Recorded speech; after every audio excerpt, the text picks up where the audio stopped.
Why don't you start by telling me your name and showing me your badge? My name is Dr. Benny Malakwani. I'm currently the Chief Executive Officer of a water board, a water utility in South Africa, Bloem Water. That's where I come from. And the most important thing I needed to discuss to let the people out there to know about is the program that we initiated under my stewardship in Bloem Water called the School Toilet Revolution. How this program started is Bloem Water was the infrastructure project implementation agent for the Department of Water Affairs in South Africa. Now this has been an agreement between the department and Bloem Water, which is a water utility. We supply bulk water to municipalities mainly. Now, during the phase 3 of toilet project implementation, this is where the Department of Water Affairs needed to build new toilets in 50 schools. Now, we went out, we initiated the project, but during the implementation process, we found that those schools wherein new toilets were meant to be constructed, they had toilets. But the difference was that these toilets were blocked. Many of them were as a result of unavailability of water, so therefore there was no flushing. But the reason was that all the piping, which is usually made of copper, and taps that were made of brass were stolen because they are usually harvested by the needy or whoever feels it needful to steal, and then they sell that to scrap metal operators. Now, the current toilets that we were to build on behalf of the Department of Water Affairs consisted of 9 toilet seats for boys and 9 toilet seats for girls. And you find that those were to be constructed in schools that had 1,000 students. Now, if you were to make your calculations, it essentially boils down to 1 toilet seat to more than 100 students, which is quite overburdening onto the toilet seat.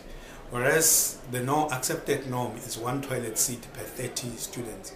Now, what we did at the time when I was the chairman of the board, I then initiated this toilet revolution, which is comprised of, number 1, deep toilet cleaning, which would entail unblocking of the toilet seats, try to stop the blockage and the water the blockage or water losses where pipes were just broken or sawn off and then taken away. Number 2, provision of toilet paper for children. And what we found to be quite touching was many of the children were touching or even having toilet paper for the first time in their lives. And they were so grateful, and this program entails giving one toilet paper per child per week as part of the license that they need to earn to use the toilet. Not that they would be denied access, but that the restoration of toilet etiquette is the one that we essentially advocate for, and we use that license for kids to know that, 1, it's good for you to leave the toilet clean for the next person to use. Make sure that you don't bully other kids in the toilets. Make sure that when you come into the toilet, your shirt is nicely tucked into your trousers. And those are some of the aspects that are considered for you to earn your toilet use license. And it helps to create discipline or to maintain discipline within the student population. The other thing which we fostered for was establishment of school health and hygiene committees, which are comprised of some parents, including some teachers, and they are the ones who look at the welfare of the children and that the toilets are cleaned at all times and they remain clean. And then there is the school toilet charter. This school toilet charter,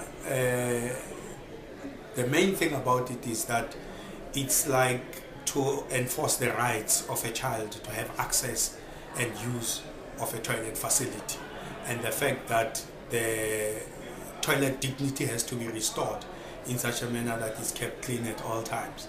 And those are the main aspects of the toilet revolution. We started the Clean School Toilet competition, wherein all participants, which are schools by the way, primary schools mainly, this process will culminate in a prize giving ceremony on the 19th of November during the World Toilet Day. And this is where we would be awarding prizes. And of utmost importance is a plea that I would like to make to business, NGOs, governments out there to support the toilet revolution wherever they are. And just extend that good hand of help to the needy to ensure that decent sanitation is afforded to those who really cannot. Like we always say, water is life, sanitation is dignity. And that's my plea.